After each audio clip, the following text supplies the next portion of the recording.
Now, I need to focus in on it.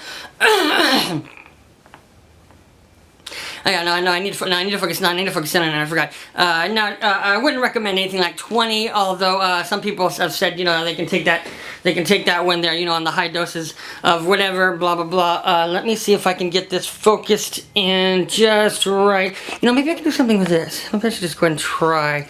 Oh,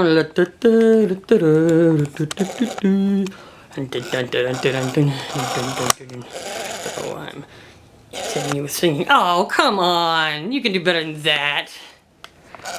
Camera. Alright, here we go. Yay! There we go. That is Robitussin. That's what it looks like.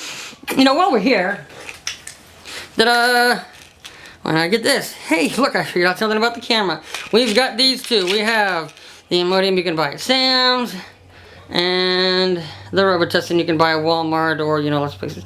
This is like $4.28 for a bottle. So you take, now you take these in combinations. When I say 60 to 100, you always take 60 to 100 plus, 6 to 8 of this, 6 to 10 of this. I suppose it does go 10 to 10, but not really, because this is like, don't ever take 20 of this. 15 should be the max you ever take no matter what.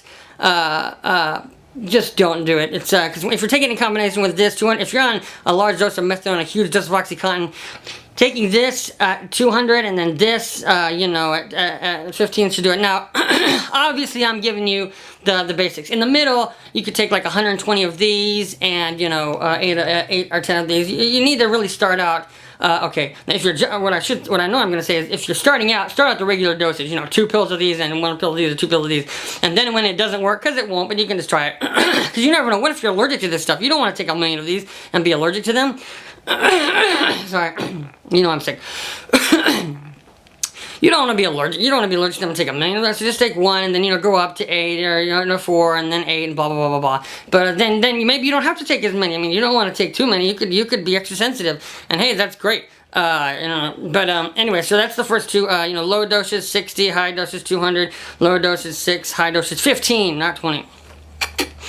Anyways, okay. Wait, no, I'm yelling at my own self for doing advice. Okay. And please, YouTube people, don't take this down. I'm trying to help people. You have no idea how valuable this is. Because people spend hundreds of dollars at methadone clinic, and then they overdose at the methadone clinic and die. This will not kill you. Loperamide, no one has ever died from an overdose of loperamide. Ever. Alright? Robitussin, I'm not sure. I know if you mix it with alcohol, you mix anything with alcohol, you can die, okay? You drink too much alcohol, you can die. So that's just ridiculous. I'm not going to even comment on people who might say, well, if you take alcohol with it, you could die. Duh. Alright, be quiet and go away. Don't talk to me. Anyways, alright.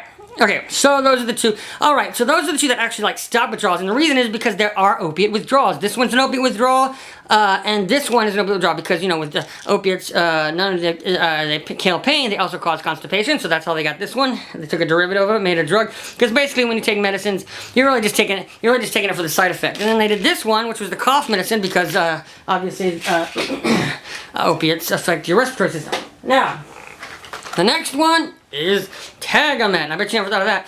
Tagamet is an antacid that basically stops a chemical from being produced that digests, an enzyme from being produced that digests opiates. So what it does is it causes the opiates, the amount of opiates in your bloodstream to increase, and ta-da, you've got no more withdrawals. You've got less withdrawals because you've got more of it going into your brain. Now, all right. Like I said, now similar to this, I was going to say something else. Similar to this, so you take these probably about, you could take 10. I'd say 6 to 10. Doesn't really matter. These are very relatively harmless. These aren't that. Don't take 100, but these aren't that big. These aren't that big of a deal. It's Tagamet. It's just going to stop. The more you take, you're just going to stop more of the enzyme. 10, the most maybe 20. It's not that big of a deal. It's not that harmful. It's not as harmful as the Robitussin. It's not as harmful. It's like Tylenol is more harmful than this.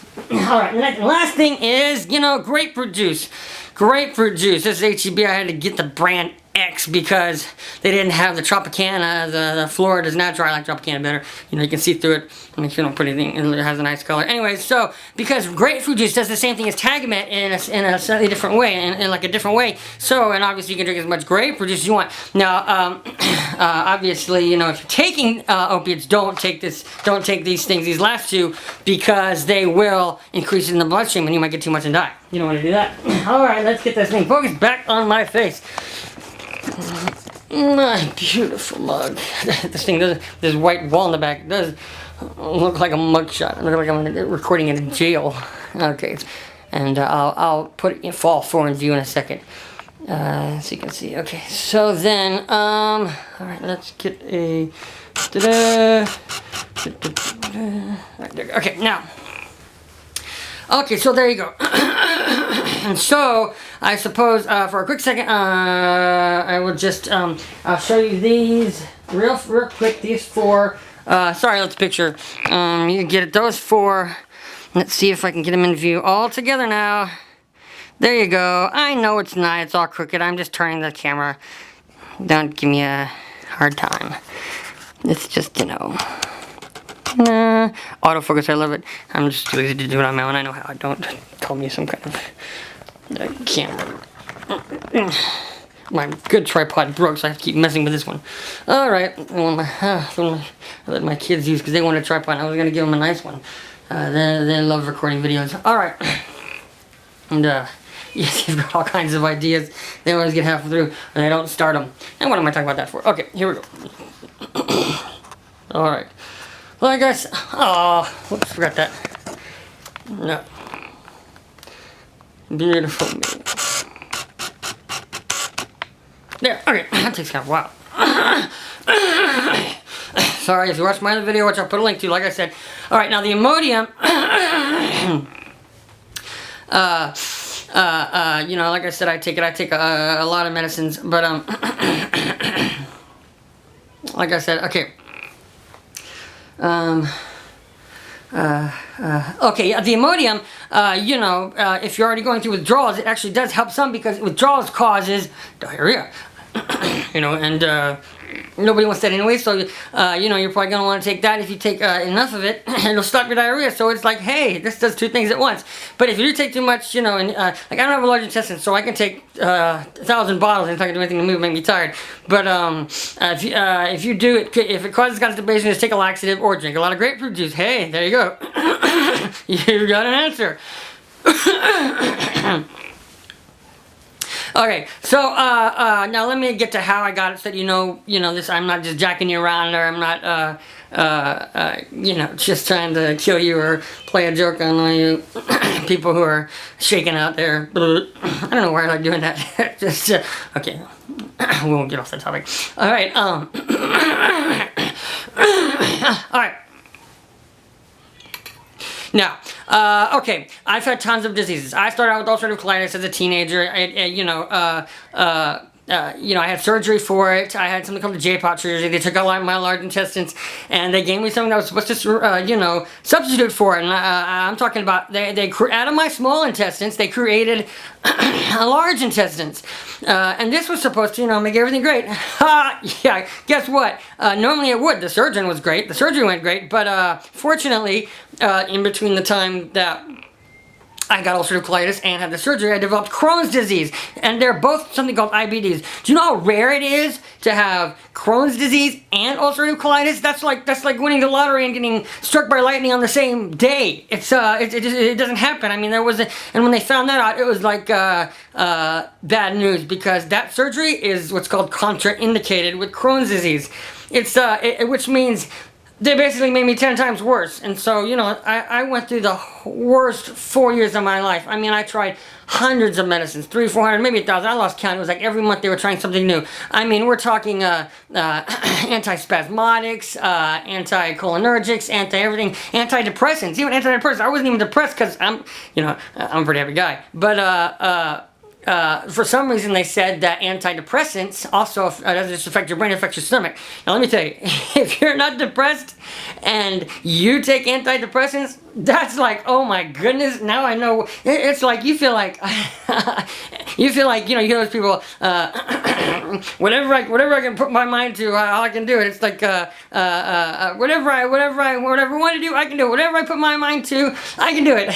Yeah, right. I mean, it's like, you're sitting there thinking, you could be, you know, an illegal. And think, you know, undocumented. You could be undocumented. I'm gonna be president. You could be, you know, it's like, it make you think. You could look like me and think I'm gonna win a beauty pageant, a woman's beauty pageant. It's you think you're Superman. Like that stuff makes you happy, and there's no reason to be happy. It's like you're just happy. Yeah, like you feel like you won the lottery and you really didn't. It's like, what is this? I don't want this. I don't want to be, you know, happy. It's like someone could die and you're like, this is great.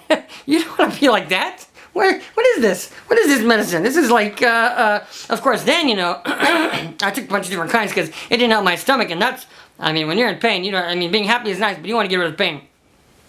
And you try different ones, you eventually get tolerant to that. And so then when you know, you stop and you go off to different types of medicines to try it, then it's like, oh, I'm so sad. The world is horrible. Oh no, I don't want to be alive. Blah, blah, blah. And it was like, oh my goodness, this isn't me. And then you're like, maybe I should take that other stuff and get normal. No. And then I was like, I'm not gonna take a medicine to, you know, because of what that medicine did to me. That's like, you know, that's like paying off muscle to protect you when they're the muscle that's gonna beat you up if you don't.